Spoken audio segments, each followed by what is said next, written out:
तुम्हाला काय वाटतं? आपण मॉडर्न आहोत, आपण 21व्या शतकात राहतो, आपल्याकडे टेक्नॉलॉजी आहे, सायन्स आहे, आणि आपले पूर्वज ते काय जंगलात राहायचे, त्यांना काहीच कळत नव्हतं. जर तुमचा असा समज असेल तर आजचा व्हिडिओ तुमचा हा गैरसमज मुळापासून उखडून टाकेल. आज मी तुम्हाला अशा 10 मॉडर्न गोष्टी दाखवणार आहे ज्यांचा वापर आपण आज करतोय, पण आपल्या भारतीय पूर्वजांनी त्या हजारो वर्षांपूर्वीच शोधून वापरल्या होत्या. ते फक्त सभ्य नव्हते, ते आपल्यापेक्षा जास्त प्रगत होते. विश्वास बसत नाहीये? चला पुराव्यानिशी बघूया. नंबर 1 वाला तर तुम्हाला वेळ लावेल. आज आपण नाकाची सर्जरी किंवा चेहऱ्याची सर्जरी करण्यासाठी लाखो रुपये मोजतो आणि पाश्चिमात्य डॉक्टरांचे आभार मानतो. पण थांबा, 2600 वर्षांपूर्वी भारतात महर्षी सुश्रुत नावाचे एक सर्जन होऊन गेले, ज्यांना जगाने फादर ऑफ प्लास्टिक सर्जरी मानलं आहे. त्यांच्या सुश्रुत संहिता या ग्रंथात त्यांनी नाक कसं जोडायचं, तुटलेले कान कसे ठीक करायचे आणि शरीरावरचे व्रण कसे घालवायचे याच्या 300 पेक्षा जास्त पद्धती लिहून ठेवल्या आहेत. आणि ते हे सगळं भूल न देता करायचे. आहे की नाही आश्चर्य? तुम्हाला वाटतं फ्लश टॉयलेट इंग्रजांनी आणलं, तर आजपासून 4500 वर्षांपूर्वी सिंधू संस्कृतीच्या लोकांच्या घरात जा. त्यांच्या प्रत्येक घरात प्रायव्हेट टॉयलेट होतं आणि त्यातून घाण पाणी वाहून नेण्यासाठी शहराच्या खाली कव्हर केलेली अंडरग्राऊंड ड्रेनेज सिस्टम होती, जी आजही भारताच्या अनेक शहरांमध्ये नीट नाहीये. ती त्यांनी 5000 वर्षांपूर्वीच डिझाईन केली होती. याला म्हणतात सिव्हिलायझेशन.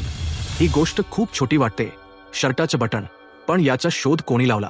पुन्हा एकदा सिंधू संस्कृती. तिथे उत्खननात शिंपल्यांपासून बनवलेली बटणं सापडली आहेत. तेव्हा त्याचा वापर कपडे फिट करण्यासाठी नाही, तर एक फॅशन ॲक्सेसरी म्हणून केला जायचा. म्हणजे आपले पूर्वज 5000 वर्षांपूर्वी सुद्धा फॅशनेबल होते. राईट बंधूंनी 1903 मध्ये विमान बनवलं, हे आपण शाळेत शिकलो. पण भारतीय विमानिका शास्त्र या ग्रंथाबद्दल काय? महर्षी भारद्वाजांनी लिहिलेल्या या ग्रंथात विमान कसं बनवायचं, ते चालवायचं कसं, इंधनाचे प्रकार आणि शत्रूच्या विमानाला हवेतच कसं नष्ट करायचं, याचं इतकं डिटेल वर्णन आहे की ते वाचून नासाचे शास्त्रज्ञ सुद्धा थक्क झाले होते. रामायणातलं पुष्पक विमान ही फक्त कल्पना होती की त्या काळातलं प्रगत तंत्रज्ञान? हा विचार करायला लावणारा प्रश्न आहे. झिंक हा धातू आज आपण बॅटरीपासून ते रंगांपर्यंत सगळीकडे वापरतो. युरोपला झिंक कसं काढायचं हे 18व्या शतकात कळलं, पण भारतात राजस्थानच्या झावर खाणींमध्ये आपले लोक इसवी सन पूर्व काळापासून झिंक शुद्ध करत होते. दिल्लीचा लोहस्तंभ हे तर जगासमोरचं एक कोडच आहे. 1600 वर्षे उघड्यावर असूनही त्याला गंज लागलेला नाही. भारतीय धातुशास्त्र किती प्रगत होतं याचा हा जिवंत पुरावा आहे. फक्त सायन्सच नाही, तर मनोरंजनातही ते पुढे होते. सापशिडी हा खेळ भारतात 13व्या शतकात संत ज्ञानदेवाने तयार केला होता, ज्याला मोक्षपट म्हणायचे. शिडी म्हणजे चांगले कर्म जे तुम्हाला मोक्षाकडे नेतात, आणि साप म्हणजे वाईट कर्म जे तुम्हाला खाली खेचतात. आणि बुद्धिबळ ज्याला चतुरंग म्हणायचे, त्याचा जन्मही भारतातच झाला. तिथून तो पर्शिया आणि मग युरोपला गेला. म्हणजे जगाला डोकं चालवायला आपणच शिकवलं. आज आपण हजारो रुपयांचे केमिकल शॅम्पू वापरतो, पण शॅम्पू हा शब्दच मुळात संस्कृत शब्द चंपू पासून आलाय, ज्याचा अर्थ आहे मसाज करणे. प्राचीन भारतात लोक रिठा, शिकेकाई, आवळा अशा नैसर्गिक गोष्टींचा वापर करून केस धुवायचे. जेव्हा इंग्रज भारतात आले तेव्हा त्यांनी हे पाहिलं आणि त्यांनी आपली ही पद्धत उचलली आणि त्याला शॅम्पू नाव दिलं.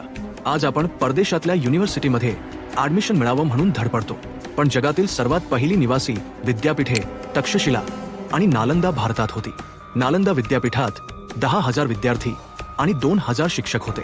तिथे जगातून लोक शिकायला यायचे. तिथली लायब्ररी इतकी मोठी होती की जेव्हा आक्रमकांनी ती जाळली तेव्हा ती 3 महिने जळत होती. ज्ञानाचं इतकं मोठं केंद्र जगात कुठेच नव्हतं. न्यूटनच्या डोक्यावर सफरचंद पडलं आणि गुरुत्वाकर्षणाचा शोध लागला, हे आपण शिकलो. पण न्यूटनच्या 1200 वर्षे आधी भारताचे महान गणितज्ञ आणि खगोलशास्त्रज्ञ भास्कराचार्य यांनी त्यांचे सिद्धांत शिरोमणी ग्रंथात लिहून ठेवलं होतं की पृथ्वीमध्ये एक आकर्षण शक्ती आहे, ज्यामुळे ती वस्तूंना स्वतःकडे खेचते. त्यांनी याला गुरुत्वाकर्षण हेच नाव दिलं होतं. मग शोध कोणी लावला? न्यूटनने की भास्कराचार्यांनी? आणि शेवटचं पण सर्वात महत्वाचं, ज्याच्याशिवाय आजचं मॉडर्न जग, कॉम्प्युटर, इंटरनेट काहीच चालू शकलं नसतं, शून्य. शून्याचा शोध भारताने लावला हे तर आपल्याला माहित आहे, पण त्याचं महत्व काय? जर आर्यभट्ट आणि ब्रह्मगुप्ताने जगाला शून्य आणि डेसिमल सिस्टम दिली नसती तर आज आपण चंद्रावर पोहोचू शकलो नसतो ना. तुमच्या हातातला हा स्मार्टफोन बनला असता. अल्बर्ट आइन्स्टाईन स्वतः म्हणाले होते, आम्ही भारतीयांचे ऋणी आहोत, ज्यांनी आम्हाला मोजायला शिकवलं, ज्याशिवाय कोणताच वैज्ञानिक शोध शक्य नव्हता. मित्र हो, या फक्त 10 गोष्टी नाहीत. हा एक कारसा आहे. आपल्याला सांगितलं गेलं की आपण मागासलेले होतो आणि पाश्चिमात्य लोकांनी आपल्याला सुधारलं. पण सत्य हे आहे की जेव्हा बाकीचं जग अंधारात होतं तेव्हा भारत ज्ञानाने प्रकाशत होता. आपले पूर्वज खऱ्या अर्थाने वैज्ञानिक होते, संशोधक होते. आज गरज आहे आपला हा हरवलेला वारसा पुन्हा समजून घेण्याची आणि त्याचा अभिमान बाळगण्याची.